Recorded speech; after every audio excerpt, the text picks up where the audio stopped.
so this one might seem a little obvious, but I feel like I need to say it for somebody who looks up videos on how to write a college paper. Read the prompt. Yes, I know, duh. But listen, sweet child, there are important nuggets of information in those dull words from the professor. Stuff like, Whoa, Kowtrinska, formatting instructions! the quickest way to an F, besides not turning the paper in because you stayed up all night browsing the entirety of Ice JJ Fish's musical catalog to see if he's actually made a good song, is not reading the instructions because you're too damn lazy. Okay, so you've read the prompt and you know what you need to write about. Well done. Knowledge is half the battle, and the other half the battle is organization. Depending on your word count and page requirements, you want to properly plan out what you plan to write about by making a plan. To make a plan, you need to embark upon the most painstaking and torturous part of paper writing: finding relevant sources. And if you're writing a paper that doesn't require sources, you go to a college for clowns. Go ahead, put on your little clown uniform. Right, so sources. There are a lot of ways that you can compile sources, and your methods of research really depend on the wisdom gleaned from step 1. Remember step 1, reading the prompt? Usually the professor won't provide the source material for you, but if they do, it's because they believe doing research on your own is too challenging a task for your clown brain. If you go to big boy school and have to find your own sources, the two best options are your school's library, which usually is a website, but sometimes just an actual in-person building on campus that you have to go to. Option 2 is something like Google Scholar. Now, my friends, gather close, for I'm about to reveal a secret weapon that must be used sparingly with the utmost respect.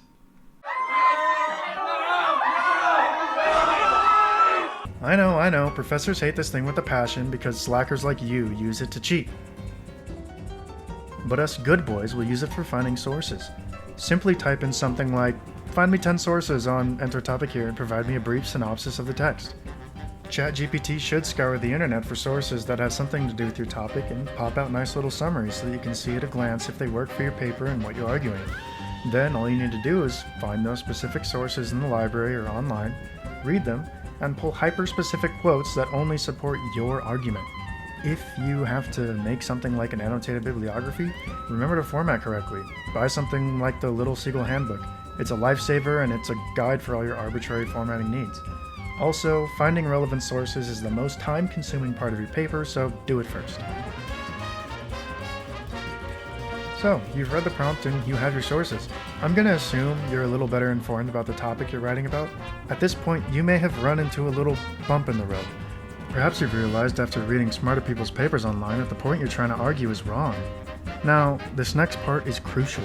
Don't back down. Just misquote everyone. Make it look like they're on your side. It's much easier than changing your mind about something and, come on, do you really think your professor's gonna read the articles you sourced from? You didn't even read them. What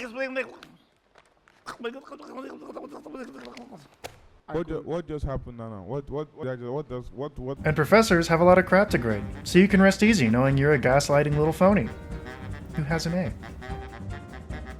Now you might want to consider beefing up your diction. So, you can either look up big words in a dictionary and arbitrarily put them in your paper like a huge nerd, or you can just highlight a word that looks kinda lame, click synonyms, and boom, you're at least 10% smarter on paper. Just don't ever do it. You want to sound like a professional version of yourself and not like a fantasy cosplayer. You finally made it to step 6. So far, you should have an understanding of the prompt, your sources researched and understood, useful quotes, and a well-worded paper incorporating all that you've learned so far. Gold star to you. Now, you get to go back and read everything you wrote. I would suggest reading it out loud so you can just hear how stupid you sound. Trust me, it's better than turning it in and getting a bad grade. I personally found loads of errors that looked fine on paper but when read aloud sounded terrible.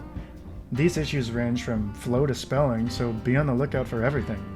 Another thing you need to make sure you nail is the formatting. Check, double check, triple check that it's right.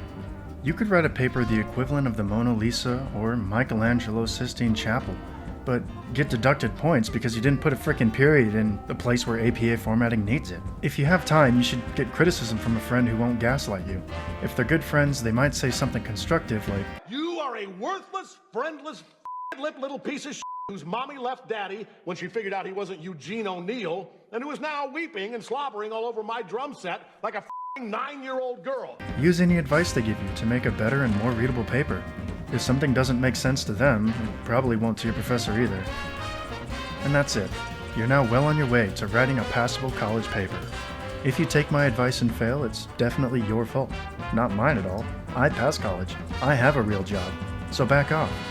If you found this video helpful, consider subscribing. If you didn't, leave a comment to tell me how bad a job I did. I'll definitely be reading all of them and taking extensive notes.